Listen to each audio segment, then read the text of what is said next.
the other big thing that I want to get into today is that apparently the US is creating a brand new standalone TikTok app. And I want to explain this because this affects 170 million people here in the US and everyone in the globe that already uses TikTok.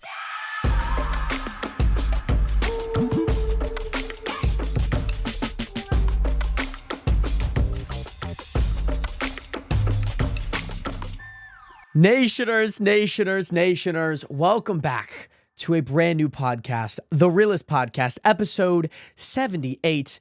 The banner's not behind me. It's not. But Sal is. I'm currently recording this in my bedroom just because I am wearing a boot right now and kind of walking around, getting all the equipment from the microphone to the camera to these headphones, other things like my phone, all of that. It's just kind of a lot of things to carry, especially while I'm on crutches because I can't technically walk on this boot. So I am sitting in this like high boosted chair that you would typically see outside, almost kind of like at a bar. It's kind of like a bar chair. It has a back at least, which is kind of nice. But the main thing is, and all that to say, I'm not really privy. The last episode, episode 77, when I was upstairs in the podcast room recording, it was quite difficult to do a lot of things that I really wanted to do. So I decided against it. I decided to do something a little bit different. And I was like, you know what? It is the Realest Podcast. We're going to find a way to record it and upload it for this Sunday's upload. And I thought about it when I was doing a lot of the short form content that came out. I decided, why not just record it from my room? Like, I already have a whole setup. You guys can see the entirety of my room for the most part. And that's why we're here. Episode 78. Great to see you guys in here. I hope that you guys do enjoy this episode. If you guys are new here and do enjoy, make sure to leave a like, subscribe, join the Realest community on the internet by doing so. If you guys are watching on audio, feel free to rate this podcast 5 stars. It's very much appreciated. It helps this podcast grow. So if you guys do enjoy, make sure to leave some 5 stars and of course subscribe. Let's shift gears, Nationers, because this is kind of fun. I have all my monitors, so if I really need to look up something, which I feel like every episode we need to do, I can do it pretty easily here. Like, let me open up a Google Chrome tab just in case. I got it right here. I'm open. I'm ready. And I'm ready to receive any questions that I may have in my brain to Google here. Now, Nationers, some of the pre-topics that I want to get into, I want to keep them short just because there's a few things that have since passed, some things that happened this past weekend, a few days ago with new music. And something that happened yesterday, Nationers, is I was here in my room. I was probably 30 minutes away from my normal streaming time. I was going to be streaming the brand new season of Marvel Rivals, which came out yesterday. But the thing was, I decided to go lay down. I was like, okay, let's go lay down. I need to just get some rest off my foot just because, like, yes, it is nice that I get to have my foot dangle because I'm technically on a non-weight bearing restriction. And so with that, I'm not really supposed to put any pressure through my foot. And the main thing with that is, since I'm sitting here and I'm wearing a boot, you have to think about, I'm just wearing like a giant ankle weight. And so my quad does get a little bit of it doesn't get a whole lot of relief. And so I could lay down more. And so I kind of do adjust. I kind of make these changes that relieve a little bit of tension from my quad. Now, I went to go lay down. And when I went to go lay down, I have this white thing that's supposed to be like a leg spreader for like when you're sleeping on your side at night, just so that your hips don't kind of like cave in. So I got one of those for Christmas, and the thing about it was I typically use it to elevate my foot, and it's kind of nice. And I was just kind of sitting here, and I was playing some Minecraft at the time, so I was just AFK. And then all of a sudden, Nationers, everything turns off. And I'm like, well, that was kind of odd. I was like, maybe it was just like a room, because we used to have a light upstairs that we could not turn on. If we turned it on, I think upstairs would turn all the power would go off. And that was kind of rough because, sometimes you accidentally hit it and it turns it off. So you got to go to the switcher breaker. You got to go turn it off, wait 5 seconds, turn it back on. And so with that, we got that fixed. So the lights outside now work. And most importantly, we could actually flip on that light. And I was like, well, it's kind of odd. Like, I've never really lost power in my room. I've lost power in the kitchen and in the living room, but not in my room, which is a level below it. And so I was like, it just got really quiet. So I turned off my phone because I was just scrolling TikTok at the time, or Instagram, probably Instagram. I'm an Instagram scroller. I'm not a TikTok scroller. I'm an Instagram scroller. So I did that. And then I'm like, oh, it's awfully quiet in the house. And I'm like, Dad, did the power go out? And we have a chair that electronically, kicks out. It's not like a normal just little latch and you go up and you snap it down. The upstairs one is, but the downstairs one is not. And so it was funny because my dad's laying there. But then the power goes out. And so when he tried to get off the chair, he tried clicking the button, but he couldn't get down. So he had to like crawl over the side of the chair on the arm side. And that was funny. So yeah, it was a little interesting just with the power outage. I was planning on doing a few things like looking up, recording a little bit of things for some short form content that I was going to be doing, especially for the main channel and all the things like that. But this kind of put a hindrance on it. So we were supposed to originally be out for 3 hours. We were out for 4. So I was outside solving my Rubik's Cube for a bit of time, and that was something that I was doing. Let's see if we could solve it here. That would be kind of cool. I'm just going to mix it up here for a bit. One thing that I do want to talk about is the F1 movie. I don't think I mentioned it in any of the podcasts, and if this is something that I reiterated, great. If this is something that I have not talked about, I do want to talk about it because there's some pretty interesting stuff in there. I think it'd be cool to kind of go deep diving into this new Apple release, the F1 movie featuring Brad Pitt and Damson Idris. I think that's his name. These guys crushed it. I don't know who wrote this movie, but I think they did a damn good job. I personally really, really enjoyed it. I thought it was really nice. I mean, they made me not like Damson Idris. I was like, man, this guy could not understand. Mind you, it's a movie. I'm getting mad at characters in a movie. What's going on? But it made me just enough to think about, this guy just does not understand that, what maybe Brad's doing in this scene or vice versa. And I'm like, I wish he would just ask the question of why do you do this? And especially with the kind of theme that they were going on where he's just kind of in it for the fame and he's going to get boatloads of money because of it. There we go. Sorry, I'm also solving my Rubik's Cube at the same time. So this is multitasking at its finest. But honestly, it was a really good movie. There was it was a fun time. Me and my friends all went to go see it. So that was really fun. And most importantly, that's a damn good movie. It is a damn good movie. I will say that. I solved it, by the way. I solved the Rubik's Cube. It's a damn good movie. I really like that Rubik's Cube. I really like that movie. I just want to talk about it because it seemed to do pretty well in theaters. And again, I had seen the preview for it. We went for my friend's birthday in late June. And the thing about it was I was like, I don't really know how big this movie is going to be because it was an Apple release. It was a theatrical release, which I think if Apple's going to produce it and especially produce big movies with big names, someone like Brad Pitt, they need to release it in movies. Theaters are back, baby. Theaters are back. They might not be up to the standard that I think most people were used to. I know the Minecraft movie, that's just a cultural meme. People are like, man, this thing's going to be so freaking good. Look at the numbers. I'm people went to go watch on it to clown on it because they wanted to be a part of this experience. On top of that, the same thing happened with Thunderbolts. It was, and again, it's a really great movie. Thunderbolts is a really great movie. And it kind of beat a lot of my expectations. I would have probably rated it around a 6.5 and up initially, but when I watched it, I was like, damn, this is a good movie. 7.5, nearing that 8 in some minds.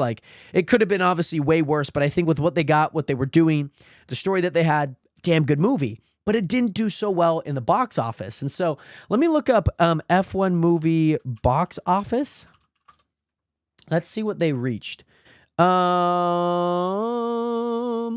so 1 hour ago, It apparently has reached worldwide $358.3 million as of today, July 12th. So that's pretty good. Let me look up their budget because I feel like the budget's the big one.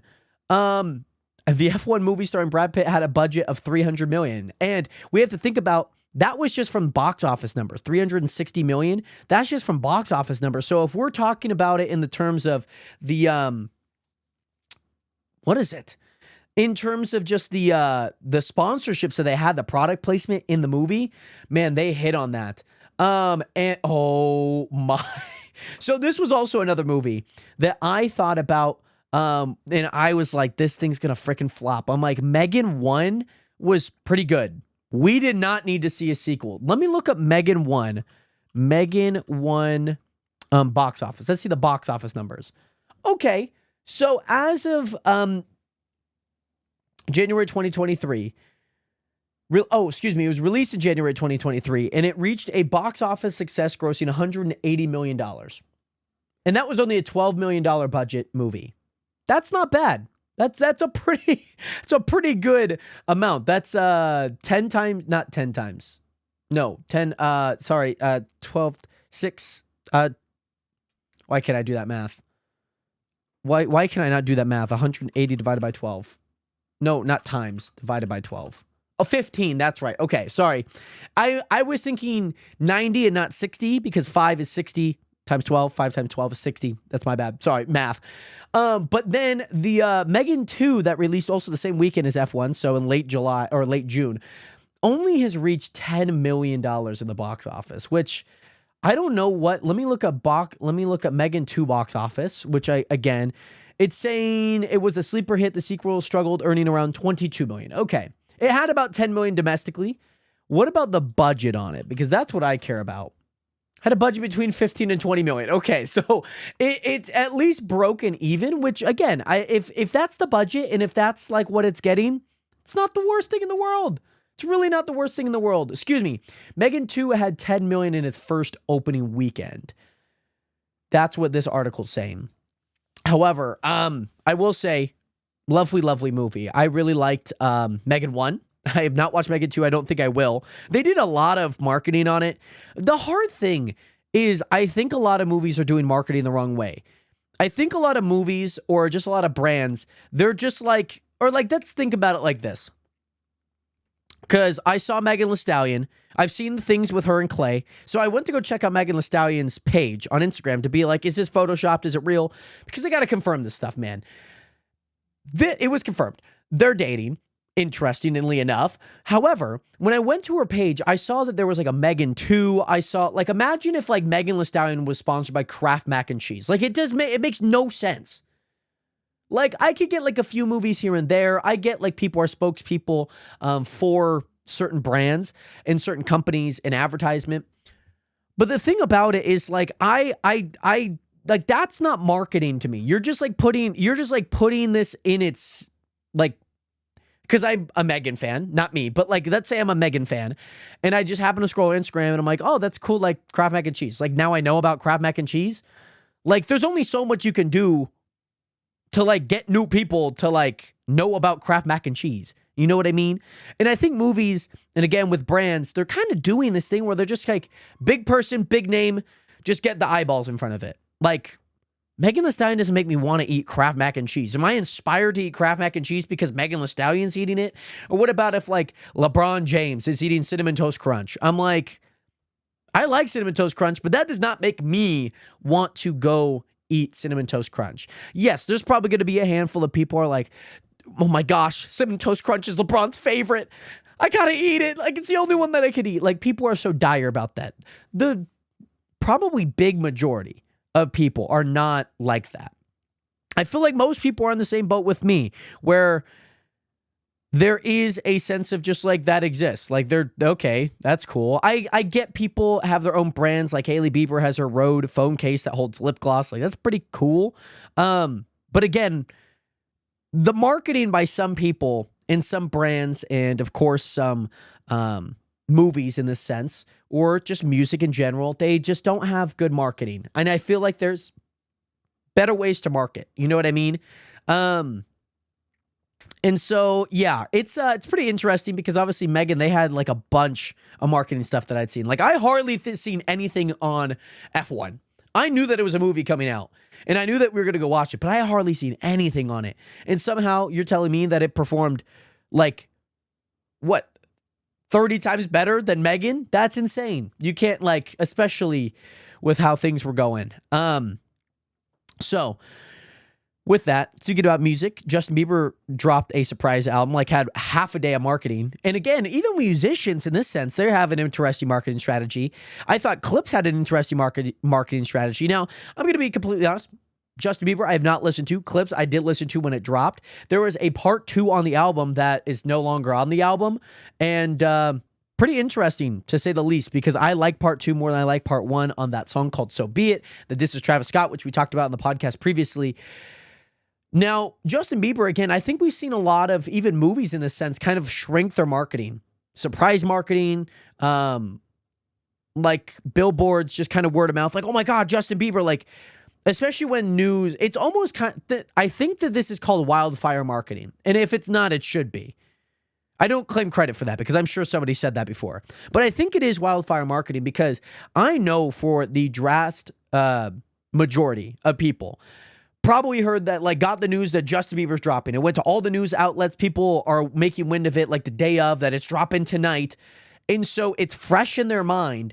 It's like, oh my gosh, like I maybe had plans. I'll listen to it the next morning. Or like I had no plans. Like I need to listen to this album. And I think that's kind of what a lot of artists are doing, especially with movies. Like there's been only like 2 weeks leading up to some of these movies, especially on the Disney side. Like I genuinely am just so confused as to why that is the way that people are doing things now. I'm a little confused. I'm not trying to diss by any means the music or the movies, because maybe they are good. But like Elements, and again, I think Elements is apparently a good movie from what I've heard, so I'm kind of basing it off of other people's opinions in this sense. But like, it dropped on my birthday, so like I kind of have a little attachment to it because I'm like, oh, it dropped on my birthday. That's so cool. But it had like 2 weeks of marketing. It had 2 weeks of marketing. And I'm just like, okay. Let me look up Justin Bieber. Let me see how his album's doing. Let me see how it's doing. Oh yeah, this thing is going crazy. It's got a lot of people listening to it. A lot of people have been apparently listening to Daisies. A lot of people have been listening to Devotion, Too Long.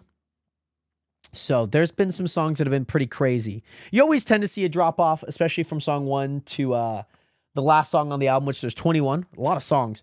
But yeah, I seems to be doing pretty well. Also, funny enough, my sister's also listening to a Justin Bieber Chance the Rapper song right now, which is really funny.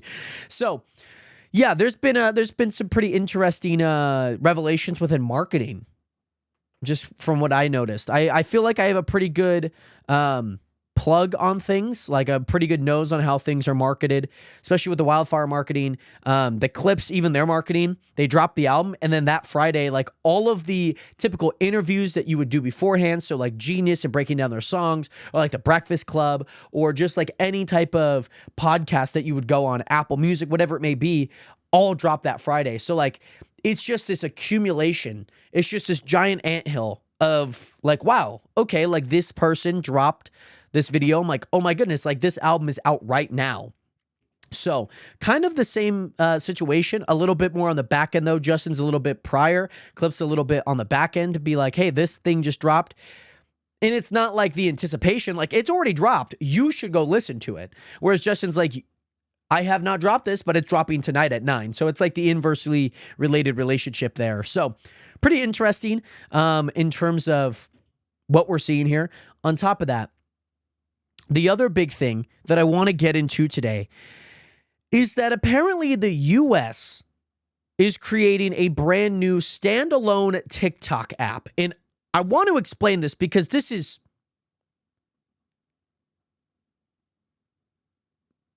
affects 170 million people here in the US and everyone in the globe that already uses TikTok. Let's get into it, okay? So apparently, the US is creating a standalone app for TikTok. This is through various means. They're calling it, and a lot of people have dubbed it M2. I don't really like the name. Like M2 seems like a chip, like the Apple chip, like that you put in like Apple devices. This the M2, like I don't know. I don't think it has that great of a ring, if you know what I mean. Like musically and like TikTok and like Vine, like they're all like pretty easy. They're like words that kind of turn into an app. You know what I mean? Like Snapchat.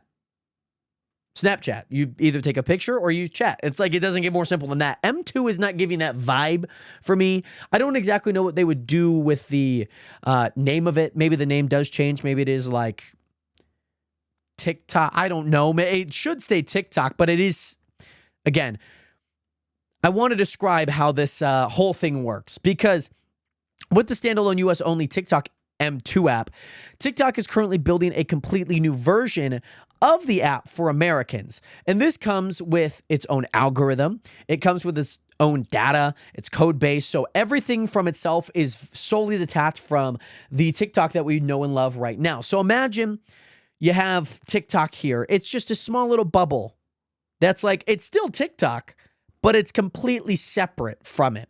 And the crazy part is that it's supposed to come in early September. So this thing is like less than 2 months away, which I feel like it's going to creep up on us. People are going to start going back to school, and then it's just going to be a few weeks into the school, a few days into school, and then it's here, and everything's breaking wind. So we are expecting this app by early September, September 5th, which I don't exactly know what day that is. Let's check it out here real fast. That is a Friday. So that weekend is going to be quite chaos.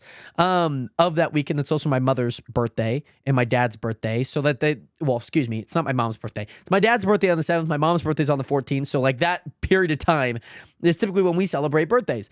So with that, and this comes because the U.S. law and national security concerns, because of the data that ByteDance and the Chinese government supposedly are, using to brainwash the United States public, right? There was a law passed in April of 2024. Again, so this is last year, that made it to where TikTok must either sell or it's going to be banned in the United States. So the proper term is divesting, not investing, where you're kind of growing it up. It's kind of where you're just splitting it apart. Think about it like if you ever played those like blob IOs, like where you're I think it's called agar IO, where you're just giant bubble, but then you could turn into a bunch of tiny bubbles to kind of like make your movement a little bit faster.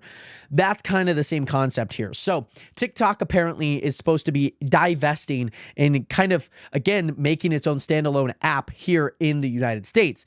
And this, again, is coming in early September. The thing is again, with ByteDance, is that there apparently was concerns of misuse of U.S. user data. Now, the crazy part is that if you are if you are really concerned about your data, then you probably wouldn't be on social media at all. Now, Google, again, there was like this, I think it happened back in like 2018, but where like there was this big data breach, and like every company was like involved, from Apple to Instagram to now Meta and Facebook, that this entire, like, I remember it was like this Guardian thing or Capital. Let me look it up.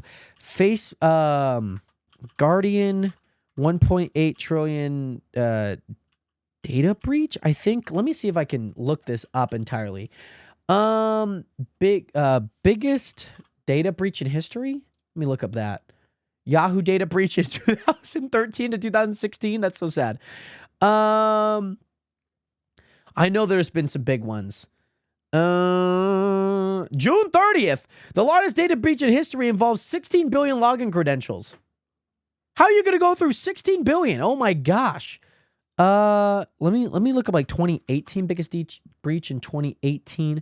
There was this huge one. Marriott International. What was going on there? What the frick? 500 million guests data were breached. That's crazy. Let me look up like Facebook, because there was like a big Facebook one. Oh, Cambridge Analytica. That's it. The Cambridge Analytica scandal.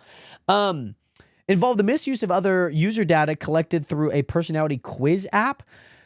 The second is a security breach in September exposing the personal information of nearly 50 million users on Facebook. So again, if you're talking about something like that, and again, maybe there is misuse. Like I think there is a little bit of a difference between data breach versus data collection and selling and manipulation. Whereas this one just seems like a breach, like it's a big breach. But the other side of it, and again, what the US government is kind of concerned is that ByteDance, whose parent is China, TikTok's parent company is the Chinese company ByteDance. That's how I should have said it.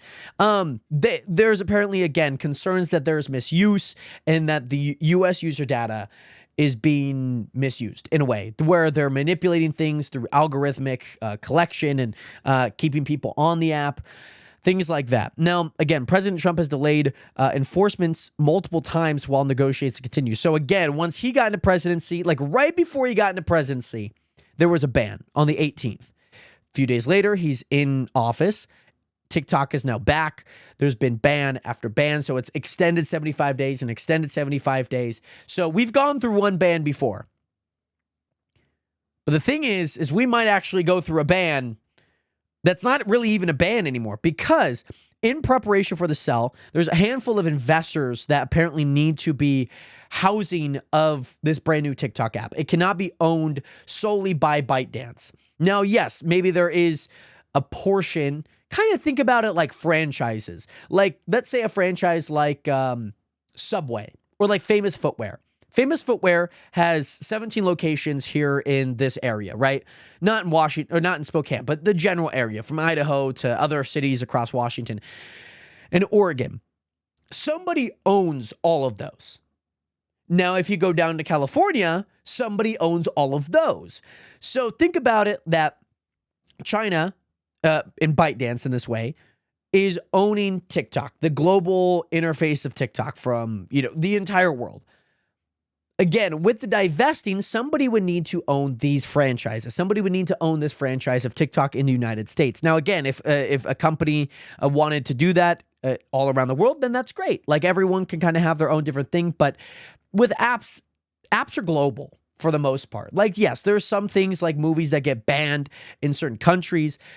But the big thing about it is this isn't like franchises. Apps are global. And there's been a lot of comments about we have USA becoming North Korea before GTA 6. In a way, yes, because that's typically what North Korea does. They have everything internal. Nothing is beyond the border of North Korea.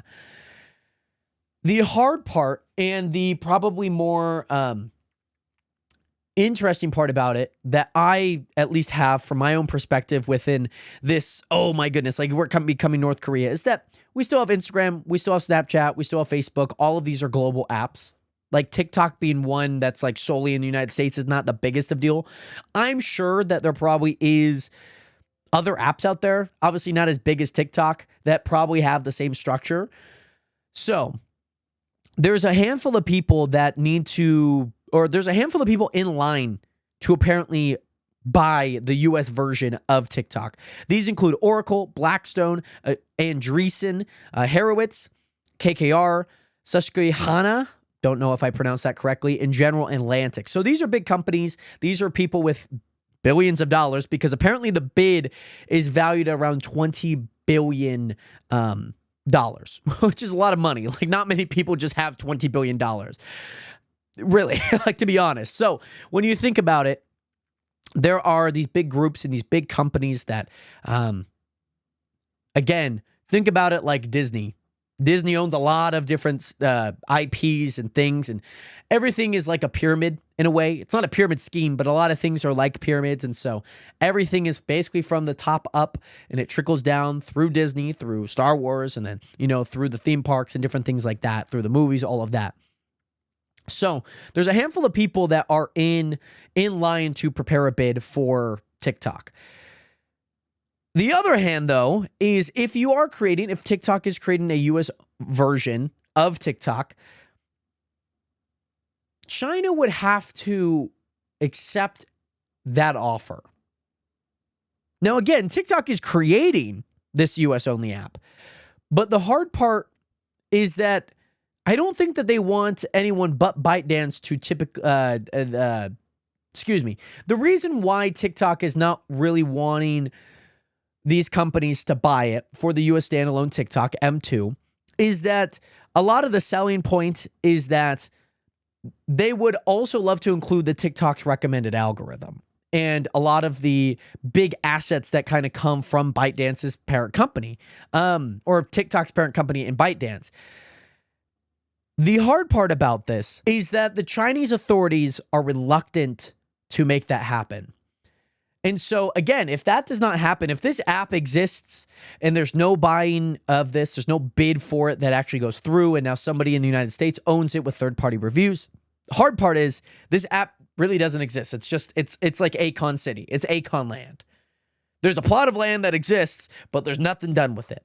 And now it exists, the concept exists, but it's not active. It's just dormant. And it just kind of, I don't think really apps collect dust, but it's collecting dust. So the hard part is that China is reluctant to sell the assets over to the US version of it.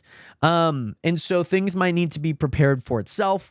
So maybe there is a transfer of the US M2 app just with its own algorithm. Now, yes, the own algorithm will be on itself, will be by itself. So there won't be any global feeds. We're not going to be seeing kids aura farming in Indonesia. We're not going to be seeing the News Daddy, Daily Mail, Empire battles from the UK. So, again, when it affects 170 million people here in the US, it really affects everyone globally. Because, yes, the globe minus the US, that's what you got for TikTok. So, I'm not too happy about it in terms of myself as a content creator. There's also plans of the US version of CapCut. CapCut just created a brand new terms and service, especially for this supposed ban or this apparent, what would you call it, sale, that everything that you do on CapCut will be allowed to be used by CapCut information forever. That is a serious, serious issue. In my eyes. Yes, it's popular. A lot of people are like, oh my goodness, use CapCut. I don't think people realize that CapCut's also a part of ByteDance and their own company, and it's almost like a subsidiary of TikTok in a way because they work very much in tandem. And a lot of creators are like, wow, well, you make everything super easy for me. Let me use it. Just because it's easy doesn't mean it's always great. And I think a lot of people get very blinded by cheap is great in a way. Like, there's not much value behind TikTok other than, like, yeah, it's cool. And, like, yeah, there's a few features like auto captioning that I would really like to do if I am a content creator. So I'm willing to spend like $7 a month because I make enough content. And again, most of the stuff that I do and have done when I was making TikTok ads is solely through my Adobe Premiere because that's something that I know. I want to make it professional. I know how to make it the exact same. And so I'm already paying for that. I don't need to pay for another one, if you know what I mean. So when I'm really thinking about it, the CapCut debacle is a whole nother case. If we're really concerned about one thing, it should be CapCut. Now, TikTok again with ByteDance and CapCut with ByteDance and all of them kind of being subsidiaries, it's a little interesting. And again, it's a very popular app. A lot of people are like, oh, just use CapCut. CapCut might also be doing something really bad to everything that you make. It's literally taking everything, the terms and service, because nobody freaking reads it. But they issued a warning probably, I would say 2 to 3 months ago, maybe around 2, that there is this terms and service update that allows them to use anything that you ever put in, from files to footage to audio to anything, to be used, trained on something, whatever. That's scary. That's scary because, yeah, there's probably just parts of your video that you don't really want, but apparently that also is being seen and whatnot. Most people don't know that. That's the scary part. So the whole new TikTok app is pretty interesting. I'm not super excited in terms of what it means for me as a content creator. I'm excited for yes, I'm going to have to accept the fate of what this looks like. But But I do hope that things do change, because I don't know if I've ever seen anything like this in my lifetime. I've seen big acquisitions with Instagram and Facebook and all of that, but I have not seen something like this where we are taking such a big global app and we are turning it into a US only. Now, I understand if there are concerns. Again, not the biggest fan of when this happens, especially the timing, because it's my dad's birthday, my mom's birthday, and my aunt's birthday. So it's not the greatest timing. However, I do want to flip the gears into some good news, because when we talk about policy and we talk about things in terms of rules that, were enacted and laws that were enacted, especially when it comes to flying planes. And if you are a traveler, domestically, internationally, whatever it may be, you will no longer have to take off your shoes when going through TSA. I'm so happy. I'm so happy. My sister, she has this really fun plan when she goes to when we fly. She always just wears like just some slides that she would typically wear anyways. And so what she does is she, in her carry-on, has a pair of shoes. Such a roundabout way. Like, for one action to be turned into 5, but the 5 to be easier than the 1, this policy, it'll make sense in a bit. But this policy where you have to take off your shoes, you have to put them in the little tray with all your, wallet, phone, whatever. I have my fanny pack, I wear my hat. There's a lot of accessories I wear to the airport. And again, sometimes I just go to the airport, I'm like, oh crap, like I have way too much stuff on right now. Should just probably just put them in my bag. But my sister, in her bag, her carry-on, she spares, she has a spare pair of shoes. And she just wears slides. So when she goes through TSA, she just slides them off. She doesn't have to untie anything, goes through, and then swaps out the shoes. Again, the 5 is easier than the 1. So what is now the rule, the policy when going through TSA is you no longer have to remove your shoes. This comes after. So let me talk about the history of this entire policy. So in December of 2001, so a few months removed from 9/11. Again, once 9/11 happened, big security risks. Like there was a ton of security risks that was going on through plane travel, through aviation.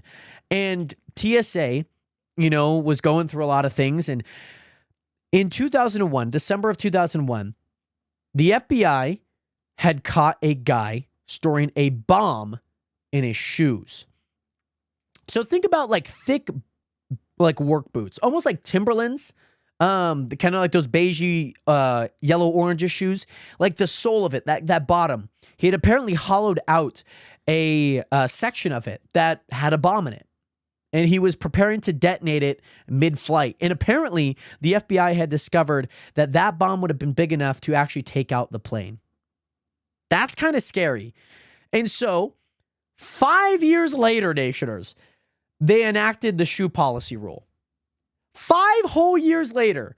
Now, what they decided to do in 2011 was a partial exemption. If you are a child under 12, you're fine. You don't have to worry about taking off your shoes. Now, on top of that, if you're also really old, at 75 and up, that partial exemption started in 2011. So 10 years after the entire shoe bombing incident, again, did not detonate, but they caught the guy. And an entire 5 years after it got enacted. Jesus, holy crap. How does it take 5 years to enact this? I don't get it. I was alive then. My sister was just born. And so it's been almost active for 2 decades, almost 2 decades. It almost had a 20-year lifespan. However, with the new technology that they have, the Real ID, there's different things through just the X-rays that they have. They don't really need it anymore. The X-rays just weren't foolproof back then, but they are now. So it's just like, okay, well, if that was the sole reason we had the shoe policy, then we don't need the shoe policy anymore. And so they've kind of deemed it safe enough. And obviously with what they're saying is exploring new and innovative ways to enhance the passenger experience and security. And it seems like I would say for the most part that they've created an environment that still spots, what they need to spot from, when you go in, you put your hands up, whatnot. Like they asked me, I think I was traveling back from, where in the world was I? Oh, Las Vegas. Yeah. So early June in Las Vegas, there was a like when I went through this and I had to do like a little bit of what would you call it? I went through the screening. I went through the little X-ray scanner that they do, and they go, yoop. And they have me step out, and they're like, oh, do you have anything on you? I was like, no. So like they pat me, and they're like, oh, you're fine. Okay. Like there's a lot of those that go on where somebody, has something and, they forgot to take off their belt, whatever it may be. So there's a lot of things like that are just kind of stopping the flow of things. Kind of think it like chunky milk. Like it's going to flow, but then it's going to chunk, and it's going to kind of flow, and it's going to chunk, and it's going to kind of flow, and it's going to chunk. That's kind of what TSA is like if you've never flown, where it's like, oh, now you're not moving. Oh, now you're not moving. And especially this on stop and go. Like most flights that I've been through, I've pretty easy through TSA. So it hasn't been too bad, but the agency now has deemed it worthy of that policy not to be enacted anymore. And that is as of July 8th of 2025. So just a few days ago, which is honestly really nice. So if you are flying anytime soon, you will not have to worry about that, which is lovely. So kudos out to the TSA shoe policy, because that's huge. That's big. Like that. Oh, you're just going to have to put your baggage up there. We have a scanner here. Like we legit have a scanner that you don't have to take out any laptop. You don't have to take out any electronic. Like I've had this is the worst, because I travel with my Nintendo Switch and my laptop. So they're like, take out your laptop, take out your Nintendo Switch, and you have to put it in its own bin. Oh my gosh. Like the Nintendo Switch is so tiny. So I put the box, I put the case, and then I put my laptop in another. It's crazy. It's like that. It's just so overkill. It makes a lot of sense. But now we have one in Spokane that was being tested. I think it might still be there. But all you have to do is just put your bag up on there, put your shoes and all your, secondary items, your peripherals on your body that typically were your shoes, but now not. But like your hats, maybe you have like a necklace, whatever it may be. That, like the worst case scenario, like you just say you forgot you had the necklace on. It's really not that bad. Like they're going to see it. They see that it's a necklace, And so with that, they ended up removing the shoe policy. And now again, with the one that we have in Spokane, I'm assuming now, hopefully in other airports, that you just put your bag up there, put your peripherals on, and you're good to go. You're good to go. And so I hope that airports and the leisurely activities that you do there from going through TSA is a lot easier now. Let's flip the page. Let's turn it around, nation. Let's talk about a little bit of YouTube, because I feel like we don't talk about YouTube. We talk about YouTube a lot on here, I will say. They are apparently removing their trending page. They're removing it. They're removing it entirely. Now, this comes as... so let me preface this. The trending page and the trending now list are being removed. And they're being replaced with a brand new category-specific charts. This is what their words are. So, such as like trending music videos, top podcast, and movie trailers. So, typically what you would see is like when a new music video would drop, a podcast would drop, and then there's this and there's that. They all kind of would just accumulate onto one page. It was what they would call a one-size-fits-all. But now, the change apparently is because users and viewers of YouTube now discover popular content differently. It's not through the trending page. Mind you, the trending page on YouTube is like so hidden. It's like nowhere where it needs to be. Like, let me go to YouTube here. On the side of YouTube, when I'm on desktop, it's like all the way at the bottom. And I have a pretty big screen. So let me move it all the way to my tiniest screen. It's not even there. You can't even see it. So, I hate to say it, but that's the reality that we're living in, is that the trending page is now gone. And there's a bunch of explore pages. Like, I don't think many people go through these explore pages. And I hate to say it. I think most people just go through the recommended, find some content, continue to find some content, maybe look up something on the search. And so, sorry, I get distracted sometimes. I really get distracted sometimes on what's going on YouTube. That's why it's deadly to be at my computer sometimes, especially when I'm working. So, the no the no longer one size fits all model is there. They are now working through a different change, like the category specifics. This is apparently to reflect the modern viewing habits, which makes a lot of sense. YouTube is kind of always an ever evolving place, and it is always ever changing. And so the big part of it for me is that, yeah, it's a cool update. Does it feel a little late? Like YouTube, I feel as big as they are, they should be ahead of the curve. They should absolutely be ahead of the curve. Like, the one thing that I remember Snapchat doing was Snapchat got rid of like all the buttons, or when the first initial iPhone came out that did not have the little notch at the bottom to get back home, like mine does not have that. There's no notch here, right? I have one, the iPhone 8 that did have one, and I remember Snapchat replaced like all of their buttons on the bottom, and they had this super ugly bar at the bottom. But now I go to Snapchat, and guess what's at the bottom? The bar, because I don't have a notch there anymore. And so that's kind of the ahead of the curve, I would say. I would say that that's kind of the ahead of the curve. Like when Instagram added stories, and I was like, oh my goodness, they're just copying Snapchat. But now nobody freaking cares. Nobody cares that, like, oh, they just copied Snapchat. Like, nobody's holding a grudge against Instagram for copying it. Like, Twitch, of all content creation platforms, streaming of all sorts, has stories.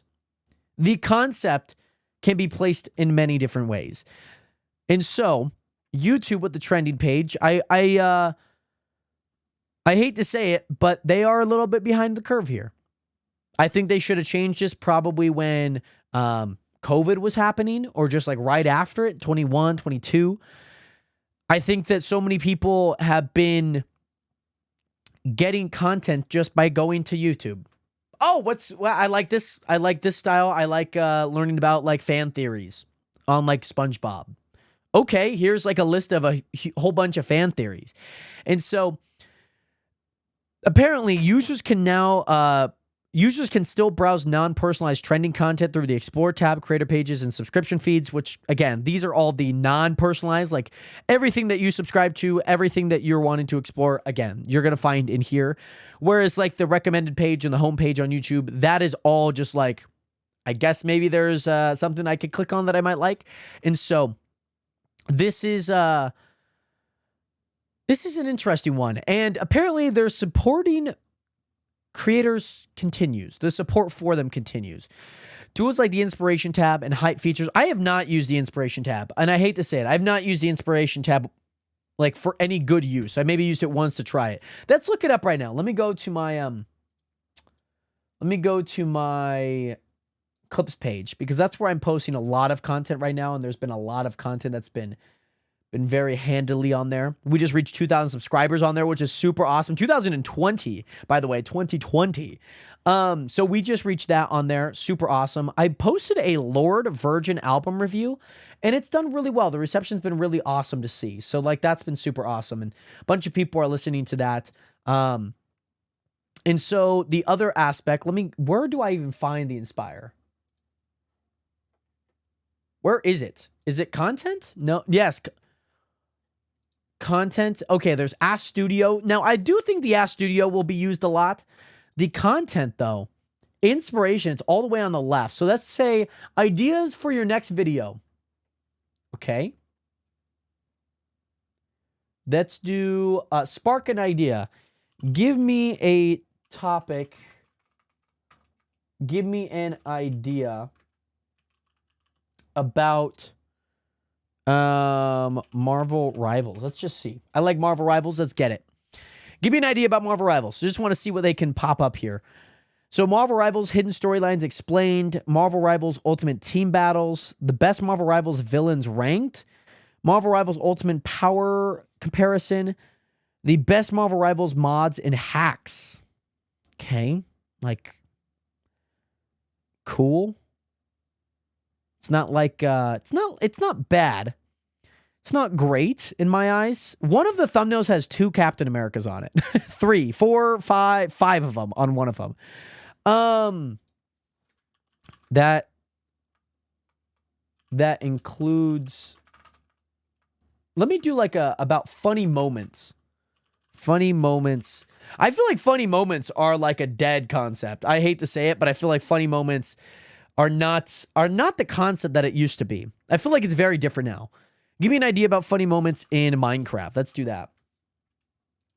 Minecraft's a pretty big game. Let's see. I'm not liking any of these concepts because they're like so generic. Like I've seen a bunch of these like this, where it's just kind of like, I'm like, oh, these are really bad. So the funniest Minecraft builds I've ever seen. Okay. Minecraft when my plans go hilariously wrong. Minecraft's most hilarious redstone fails. That's not, see, like that's a good concept. That's a great concept. Minecraft funny moments with my friends. Hilarious Minecraft mods that went wrong. See, I wouldn't take that last part, but hilarious Minecraft mods.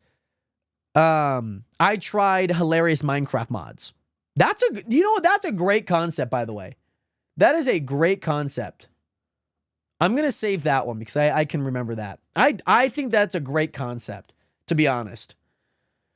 Like, I tried scary Minecraft mods. You just try like a bunch. Like, again, I like to think that YouTube is a fill and copy type system. The funniest Minecraft builds I've ever seen. The worst Minecraft builds I've ever seen.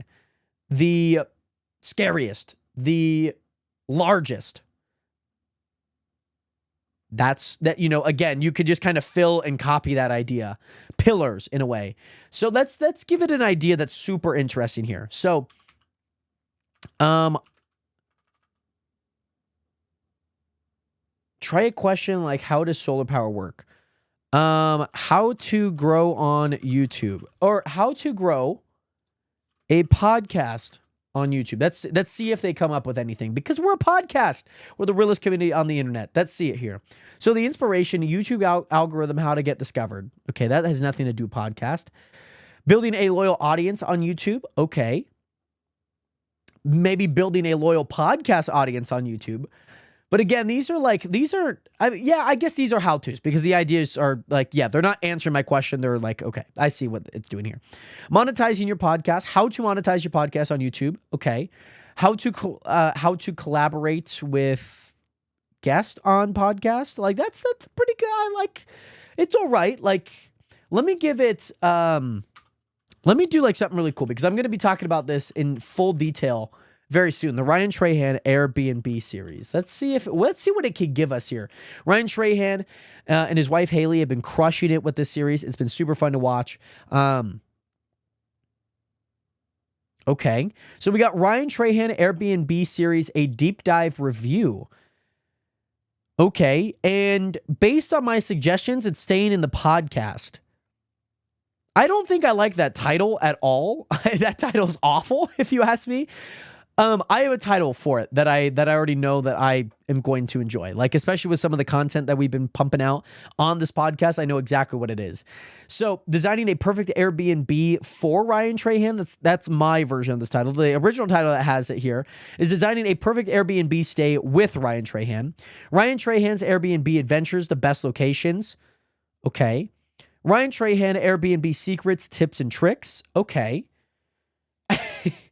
I don't think maybe if you had Ryan and he gave like the best like advice for Airbnbs to Airbnb people, I could see that bit. Like, yeah, I can see this is like content creator brain, because when I view that, I'm like, that's an awful idea. But maybe if you have to sometimes spin some of the AI generated content in a way, because when I'm talking about the Ryan Trahan's Airbnb secrets, tips, and tricks. Like, what about if you asked Ryan Trahan about what Airbnb owners and hosts could do to make their Airbnb better? Like, what does someone that's been to almost 50 plus Airbnbs for the series, and obviously ones that he's done in other videos, what does that look like? You know what I mean? And so it kind of gives hosts an idea of that. So that could be a good idea. If we ever interview Ryan on this podcast, I would definitely love to ask him that specific question. So all of that to say, Nationers, I do want to thank you guys so much for watching today's episode. If you guys did enjoy, make sure to leave a like, subscribe. If you guys are listening on audio, which I know many of you guys are, so thank you. Make sure to rate the podcast 5 stars if you guys haven't already. And most importantly, Nationers, The banner is not behind me, but Salvatore Volcano is from Impractical Jokers. He's in cardboard cutout form. He is standing right behind me. And most importantly, Nationers, thank you guys again so much for watching. Episode 78, Sal behind me. And I'll see you guys in the next one. 07. And peace. Peace.